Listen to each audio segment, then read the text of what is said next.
गिद्धों का समूह पहुंच गया है अयोध्या। गिद्ध यानी जटायु एक ऐसा पक्षी जिसके डैने बड़े बड़े होते हैं और चोंच उनकी बहुत घातक होती है। सड़े गले जीव जंतुओं को खाते हैं, रोग से बचाते हैं, पर्यावरण के मित्र हैं। अब इसे चमत्कार कहा जाए अथवा संयोग, गिद्धों का समूह अयोध्या पहुंच गया है। अयोध्या इस समय विश्व का मानक बना हुआ है और पूरे वैश्विक स्तर पर लोग अयोध्या को देखना चाहते हैं। अयोध्या में क्या हो रहा है रोज रोज का अपडेट जानना चाहते हैं। और हमारा यह 5वां एपिसोड है यानी अयोध्या बुलेटिन का। मैं भी कुछ खास चीज़ें बताना चाहता हूं। लोगों ने इस तरह की अपेक्षा भी किया था कि आप बताएं अयोध्या में क्या हो रहा है। गिद्धों का समूह कैसे पहुंचा है, कहां पहुंचा है, वन विभाग इसके लिए क्या कर रहा है, इसे मैं बताने से पहले आप अवगत हैं कि 22 जनवरी को प्राण प्रतिष्ठा होगी। 5 लोग प्राण प्रतिष्ठा में शामिल होंगे, जिसमें बताया गया है कि प्रधानमंत्री जी रहेंगे, प्रदेश के मुख्यमंत्री जी रहेंगे और फिर अमित शाह जी संभवतः रहेंगे या फिर नहीं रहेंगे, आनंदीबेन पटेल रहेंगी, एक कोई और इस तरह के धार्मिक मान्यताओं का पोषण करने वाले कोई वैदिक रहेंगे। ऐसे 5 लोगों को बताया गया है। क्या होगा मुझे नहीं पता। मैं तो बार बार इस आवाज़ को उठा रहा हूँ कि प्रधानमंत्री जी यशोदाबेन जी को लेकर के आए। ऐसी धर्मपरायण महिला कोई हमें तो नहीं लगता देश में कोई ऐसी होंगी। अब इस पर लोगों का मत हमारे साथ भी है। लोग कह रहे हैं, आप ठीक कह रहे हैं, जिए बिन देह नदी बिन बारी, वैसे ही नाथ पुरुष बिन नारी। वह कहीं से ऐसे तो आई नहीं है कि भैया जैसे बेटी बेचवा लोग होते थे। पहले मैंने किसी वीडियो में बताया भी था, बेटियां बेची जाती थी। ऐसा है नहीं, अभी भी ऐसा हो रहा है। बहुत जगह बेटियां बेची जाती हैं, बहुत से लोग खरीदते हैं बेटियों को। वैसा तो था नहीं। वैसी सनातन संस्कृति को पोषण करने वाली महिला, और आप उसको इलेक्शन कमीशन ऑफ इंडिया में भी जो आपने दिया है शपथ पत्र, जो आपने नामांकन किया है, उसमें भी आपने उनका उल्लेख किया है। कौन सी हिंदू संस्कृति से ओतप्रोत महिला ऐसी होगी जो अयोध्या नहीं जाना चाहती होगी? आपको ले आइए उनको और देश से कहिए हमने अब ठीक है सब कर लिया महाराज। क्या ठीक है, अयोध्या में भगवान राम विराजमान हो रहे हैं, मथुरा में भी वह सब कुछ हो रहा है। कोर्ट ने उसका संज्ञान लिया है। जल्दी ही सब जो कुछ होगा यथोचित निर्णय हो जाएगा। ज्ञानवापी में हो रहा है। और क्या करना है, किस लिए आप आए थे? तो आप सब कुछ कर ही रहे हैं वैश्विक स्तर पर जो भी करना था। आप एक इस तरह के नेता हैं जिसका एक वैश्विक स्तर है, बहुत बड़ा चैनल भी आपका है। तो आप अब क्यों नहीं कर रहे हैं? नारी बंधन, बहनों भाइयों, नारी बंधन। तो नारी बंधन ऐसे ही होगा। ठीक है, विधानसभा लोकसभाओं में उनका प्रतिनिधित्व हो गया। हर मामलों में जो औरतों की उपेक्षा थी महिलाओं की, उसे ख़त्म किया जा रहा है। उन्हें सामूहिक सहभागिता दी जा रही है। क्यों नहीं ले आ रहे हैं? चलिए हम मूल विषय पर आते हैं। पर्यावरण के मित्र हैं, बहुत ताकतवर पक्षी के रूप में इनकी गणना है।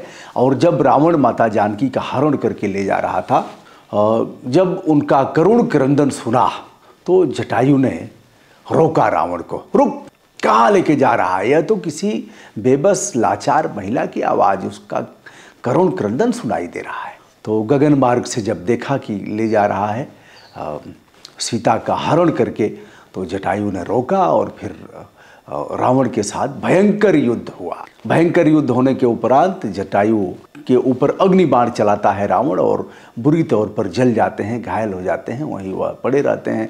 जब भगवान राम लक्ष्मण के साथ जानकी को खोजते हुए, हे मधुकर श्रेणी तुम देखी सीता मृग नैनी, तो ऐसे खोजते हुए जब जा रहे हैं तो जटायु मिले। लक्ष्मण बाण चढ़ाते हैं। लग रहा है कि यही पक्षी सीता का हरण किया होगा, सीता का अनिष्ट किया होगा। यह विशालकाय पक्षी भगवान राम ने रोका, तात कह करके संबोधित किया जटायु को। और जटायु ने बताया, पूरा मामला बताया। उन्होंने कहा हम अजर अमर कर देते हैं। जटायु ने कहा कि अब ऐसा नहीं होगा, आप हमारे सामने खड़े हैं और फिर अजर अमर की बात हमें कह रहे हैं, पुनर्जीवित करने की बात कर रहे हैं, हमें अपने धाम भेजिए। तो उनकी गोद में ही जटायु अंतिम सांस लेते हैं। यह कुछ लोग बताते हैं छत्तीसगढ़ में स्थान है और कुछ लोग बताते हैं केरला में है। मैं इसमें आश्वस्त नहीं हूँ। तो गिद्धों का समूह अयोध्या के मिल्कीपुर में पहुँचा है और यह है खंडासा थाना और गांव है धरौली। दर्जनों गिद्धों का समूह पहुंचा है। लोग देख करके दंग रह गए हैं, कुछ इस पेड़ पर, कुछ उस पेड़ पर, कुछ उस पेड़ पर। अब जो लोग हमारा वीडियो देखते हैं उसमें 5% लोग ही ऐसे होंगे जिन्होंने गिद्धों को देखा होगा। यह गगन मार्ग में विचरण करते थे और जैसे ही देखते थे इनकी आँखें या बहुत दूर तक देखते हैं। जैसे कि उन्होंने, संपाति ने कहा था, जटायु के भाई संपाति ने, कि हम बहुत दूर तक देखते हैं, योजन कोष देखा था, योजन कोष। तो यह ऊपर से देखते थे और फिर मंडराते थे, आते थे, उनको खाते थे, खा करके फिर अपनी क्षुधा तृप्ति करते थे। लकड़ियों से इनके घोंसले बनते थे और इनके बड़े बड़े पेड़ों पर घोंसले बनते थे, यानी पीपल, बरगद, पाकड़, इस तरह के जो विशालकाय वृक्ष होते थे। विशालकाय वृक्षों को भी हमने ख़त्म कर दिया। पीपल, पाकड़, बरगद अब नाम मात्र के रह गए हैं। तो डाइक्लोफेनाक एक दवा है जो पशुओं को दी जाती थी। संभवतः इस तरह की दवाओं का प्रयोग उनको दूध निकालने में, उनका दूध निकालने में किया जाता था। जब वह पशु मरते थे, उन पशुओं को गिद्ध खाते थे जटायु, और उससे ही इनकी मृत्यु हो गई। गिद्ध संरक्षण एवं प्रजनन केंद्र पिंजौर हरियाणा में है। 2001 में स्थापित किया गया और यूपी के महाराजगंज में विश्व का पहला जटायु एशियाई किंग संरक्षण एवं प्रजनन केंद्र बना है। यह करोड़ों करोड़ रुपए लगा करके स्थापित किया गया है। और दूसरा है गोरखपुर में, 15 करोड़ रुपए लगा करके वह बना है। वहाँ बीमार अस्पताल भी है जो गिद्धों का इलाज करेगा। उनका प्रजनन केंद्र भी है। बड़े बड़े पिंजड़े बनाए गए हैं और उन्हें उस प्रकार का स्थान देने का प्रयास किया गया है। अब यह है कि क्या इस प्रकार के गिद्ध उधर से ही आ गए हैं? देखिए, हम तो बहुत जगह घूमे हैं, उत्तराखंड गए, गिद्ध नहीं देखे। हिमाचल जाना हुआ, गिद्ध नहीं मिला।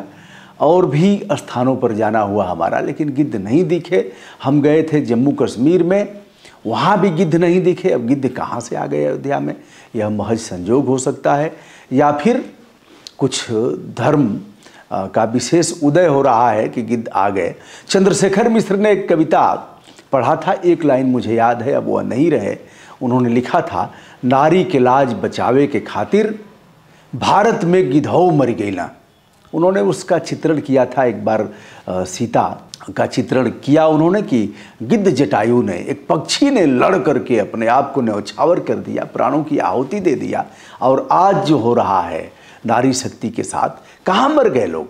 इंसान क्यों नहीं आगे आता? ऐसे कौन लोग हैं जो ऐसा करते थे? रावण ने तो उनके साथ, जानकी के साथ कुछ ऐसा नहीं किया।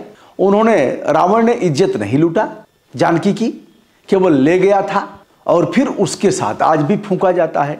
आज के लोगों पर क्या हो रहा है? तो इस तरह से यह गांव धरौली है और इसमें गिद्ध आ गए हैं, वन विभाग लग गया है और लोग देखने के लिए दूर दूर से जा रहे हैं। 22 को प्राण प्रतिष्ठा होनी है। तो क्या गिद्ध, जो भगवान राम के अनन्य सहयोगियों में से एक थे, जिन्हें जटायु कहा जाता है, और यह जटायु फिर से इस बात पर खुश होकर के आ गए हैं, या फिर कहीं से छोड़े गए हैं कि भैया एक और थोड़ा सा इस पर भी चर्चा होगी। देखिए, आ गए हैं गिद्ध और मटराने लगे। अयोध्या बदल गया है। अयोध्या किस तरह से खूबसूरत, भव्य और नव्य बन गया है। उद्घाटन से पहले ही गिद्धराज आकर के यहाँ भ्रमण कर रहे हैं।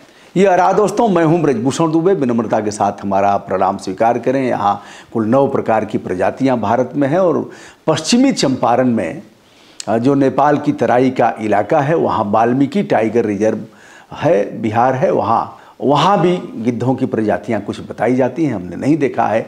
गोरखपुर हम गए थे, जो चिड़ियाघर बना है, वहाँ 1-2 गिद्ध रखे गए थे। देख करके बड़ा कष्ट हुआ। वो कुछ दिन में मर जाएंगे, क्योंकि जिस तरह से अनुकूल वातावरण उन्हें मिलना चाहिए वो मिल नहीं रहा है। प्रणाम।